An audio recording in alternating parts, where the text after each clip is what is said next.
Okay, so imagine this. You're really excited, waiting for like a big construction project to finish. Okay. Maybe it's your dream house, right? Yeah. Or like a new office building. Yeah. And then suddenly, Mm. a week of rain, totally out of nowhere, throws the whole thing off. Oh, no. And now imagine that delay, but it's for like a huge skyscraper or bridge or something. Yeah. That's kind of what we're talking about today. The impact of weather, right. Exactly, how it impacts construction. Makes you realize it's about more than just waiting for the sun to come out again. Way more. So much more to it. Yeah, we're going deep on how construction companies are dealing with weather. Getting resilient, not just, grabbing their umbrellas. Yeah. And we've got some really good info from an article on tomorrow.io. Building Resilience, How Construction Navigates Weather Challenges. Gotcha. Right. And they really get into the nuts and bolts of it all. Cool. So what's the big takeaway? They dropped the statistic right at the beginning. Hit me.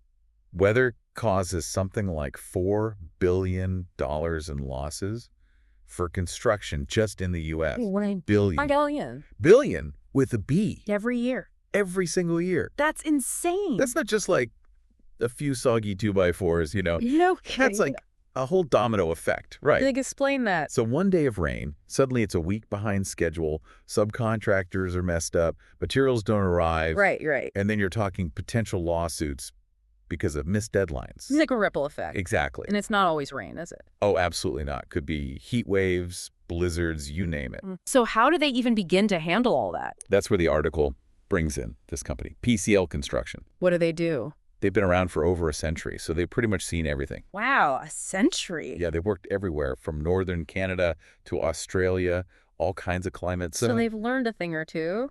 You could say that again. It's like their secret weapon, all that experience. Makes sense. So they use that to stay ahead of the game. And that's where Mike Kehoe comes in. He's the VP of Finance at PCL. Okay, what does he say? He's the one who really hammers home that weather delays aren't just about lost time. It's the financial hit too, right? Huge. It drives up costs, could lead to legal stuff because of missed deadlines. And probably ticks off the clients too. Oh, for sure. Yeah. Imagine planning a big launch and then, nope, got to push it back because of a hurricane. Not a good look. Not at all. And that's where Kehoe's perspective gets interesting. How so? It shows how the whole role of a CFO in construction has changed. It's not all spreadsheets anymore.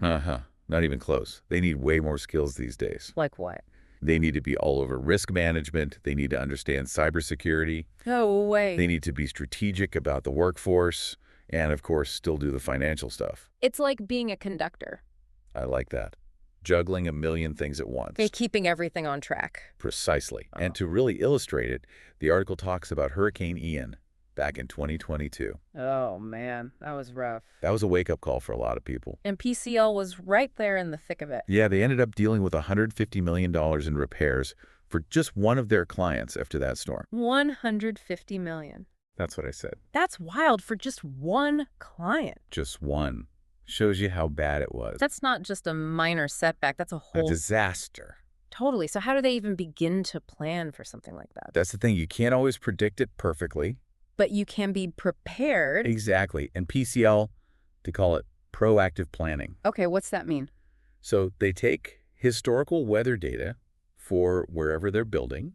Sorry. Then they adjust how much work they think they can get done based on the forecasts, the real-time ones. Oh, wow. So they're constantly adjusting. Yeah, and get this. They even look at stuff like, could this area flood? How much snow could pile up? And they do that all before starting to build. Yeah, from the very beginning. That's some next level planning. It's like they're playing chess against Mother Nature, trying to stay one step ahead. And I guess when you're dealing with that much money and that much risk, you kind of have to. You don't have a choice. Got to be smart about it. For sure.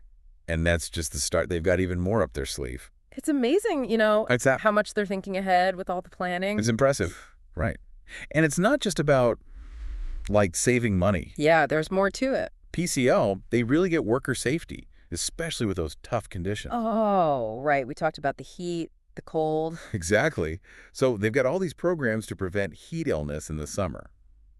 Makes sense. You got to keep people safe. And making sure everyone's got the right gear in the winter, that kind of thing. So it's not just telling people to wear a jacket. Yeah. They're really on top of it. Oh, yeah, they've got plans for everything. Like what? Setting up those shade stations so guys aren't baking in the sun. Smart. Changing the work hours if it gets dangerously hot or cold. Wow. Even making sure people take breaks, stay hydrated. It's like they've got every angle covered. Because at the end of the day, they want everyone to go home safe. Of course, makes you realize how important that is. Absolutely. And speaking of important, Yeah. there was this line in the article that really grabbed my attention. Get me. Water is the new oil. Whoa. Okay, now that's a statement. Right. Sounds kind of dramatic. A little bit, yeah. But they make a good case for it, especially in construction. Okay, I'm intrigued. So how does that work? Water being the new oil, I mean. Think about it. Climate change is messing with the weather, right? Yeah, more droughts. We're seeing it already. And what happens when there's less water? Well, people need water. Exactly. So you need better ways to manage it to make it stretch further. Okay, I'm starting to see the connection to construction. PCL, they're saying their water and wastewater projects are going to explode in the next few years. Like, how much are we talking? 400% increase they're projecting. 400. That's what they said, in the next 6 years. So it's not just about building bigger pipes anymore. Not even close. It's a whole different ball game. More like inventing new games. Right. You need totally new systems, ways to collect water, clean it, get it to people, especially in places where it's scarce. So construction is kind of becoming like the water people. In a way, yeah. They're on the front lines of this whole water crisis. It's a side of the industry you don't really think about, you know. Until you realize how essential it is. Totally. And it's not getting any less essential. And that brings us back to something we touched on earlier. What's that? The CFO and how their role is changing. Remember Mike Kehoe? Yeah, the VP of Finance at PCL, right? He's a perfect example. Those old school CFOs, the ones who just cared about the numbers. Yeah. They're dinosaurs. Extinct. Uh-huh. Love that. Today's CFO, they need a whole different playbook. So what's in their playbook now? Well, for starters, they're risk experts. Makes sense. Construction's a risky business. Then you've got cybersecurity. Whoa. Didn't see that one coming. It's huge now. They got to be ready for cyber attacks, data breaches, all of that. So they need to be tech savvy on top of everything else. Oh, yeah. And they've got to be strategic about the workforce. Finding good people, I bet that's tough right now. It's super tough. So the CFO, they're thinking about how to attract talent, how to keep people happy. It's like a whole different job description than it used to be. And all while still keeping an eye on the finances, of course. Of course. It's a lot. They're asking what if all the time. Give me an example. Like, what if a cyber attack messes up our supply chain? What if we can't get materials because of a hurricane on the other side of the world? They're thinking ahead, trying to anticipate problems. Exactly. They're proactive, always trying to stay one step ahead. It makes you realize how complex this whole industry really is. It's not just about putting up buildings. It's about navigating a million moving parts. And a lot of those parts are completely out of your control. Especially the weather. Especially the weather. It's like they're building in that resilience from day one. Yeah, it's baked right in. And that's something to keep in mind, you know? What's that? Next time you see a construction site, don't just see the cranes and the guys working. Yeah. Think about all the stuff you don't see, all that planning. Right. Like what? They're analyzing weather data, they're figuring out the risks, they're adjusting to the climate.